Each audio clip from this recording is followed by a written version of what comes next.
લઘુકથા રંભા. લેખક છે સુનિતા ઇજ્જતકુમાર. 11ના ટકોરે ઓફિસના ને 6ના ટકોરે ઘરના ઉંમરે પગ મેકવો એ મારો વણલખ્યો નિયમ. બાકી થોડું આગું પાછું થાય તો કોઈ ટોકવા વાળું નહીં. ઘરના સૌ જાણે કે મને સંધાય માટે મારા પનાનું કરી છૂટવાનો માએ અભરખો જાજેરો. તે કંઈ લેવા ગઈ હશે. મારો પણનો સ્વભાવ બેક અંતર્મુખી ને દુનિયા બહિર્મુખી. તે ક્યારેક બંદાનો અનુવાદ અતડામાં થાય તે મરને થતો, પણ સ્વમાન ને શીલની મોંઘેરી મૂડીના તેજ ચહેરે વર્તાયા વિના રહે ખરા? આવી મોંઘેરી મૂડીના ધણી એના મોલ ચૂકવ્યા વિના ઓછા ને થવાય છે. સાચું કહું, મારા કામઢા સ્વભાવનું એક જ રટણ, કર્યું એ કામ. ટોળ ટપ્પા જરાય ન ગોઠે. વર્ષોની નોકરી છતાં કોઈ ખાસ મિત્ર નહીં. હા, પ્રણામ સૌને કરવાના. કચેરીમાં એક પટ્ટાવાળો, નામ એનું જીવો.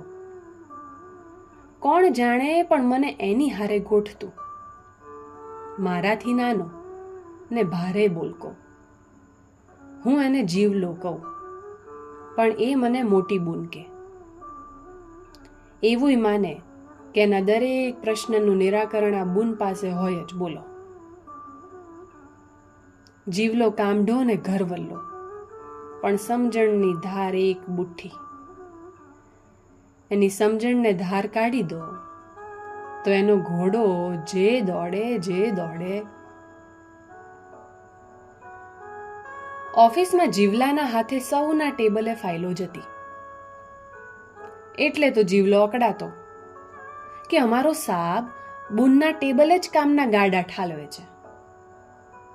એ બાયુય ચડાવતો, પણ હું એને વારતી તો મારો ઉધડો લેતો કે બુનને કઈ આવડતું જ નથી. એ કહેતો, બીજાને જુઓ કેવા હોશિયાર છે. સાબ હારે વાતોના વડા કરી, હામાં હા ભરી સાબની ગુડબુકમાં રહે છે. હું હસીને એની બાલિશ વાતો સાંભળી લેતી. આજે એનો ધગતા સૂરજ જેવો ચહેરો જોઈ હું સમજી ગઈ હતી કે હમણાં આવ્યો સમજો. ત્યાં જ જીવલો રમલીની રાવ લેતો પ્રગટ્યો. રમલી એટલે જીવલાની બૈરી. કોઠાડાઈ ને અદ્દલ માણા પારખું. બન્યું તો એવું કે જીવલાને ઊંધિયું ખાવાનું મન થયેલું. એણે રમલીને કહી રાખેલું કે તું દાઢી છૂટે ત્યારે ઓલા કાનિયા જોડે જઈ ખપનું હંધુઈ બકાલું લેતી આવજે. 20 રૂપિયે કબજામાં મુકાવી હતી. કાનિયો રોજ જે ભડભડિયા પર તત્તણ સવારી ખેંચીને દાડીએ આવતી બાયુને શાક માર્કેટે ઉતારતો જ હોય. જીવલાની આ વાતે રમલી વાઘણ ઘોડીએ વિફરી. મગજ તો હલાવ રોયા. કાનિયા સંગ ભલે બીજી બાયુ જતી, પણ તારી રમલીને લાભ ખાટવા લાજ વટાવી ન પરવડે. મુઆ, આ ભલા હો તો ભલાનો જમાનો ગયો. મારા ભોળિયા, તો ઈ કા ભૂલે કે હું તારી રમલી છું, ગામની નહીં. જીવો રામાયણ કરતો હતો.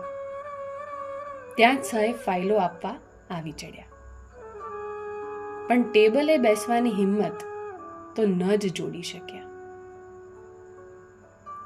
રમલીના વાક બાણે વિંધાયેલા જીવલાને મેં કહ્યું, બુડથલ, પુરુષ હોવા છતાં તારી સમજણના કમાડ વાસે લારે તો તને ન તો રમલીની વાત સમજાશે ન તો મારી.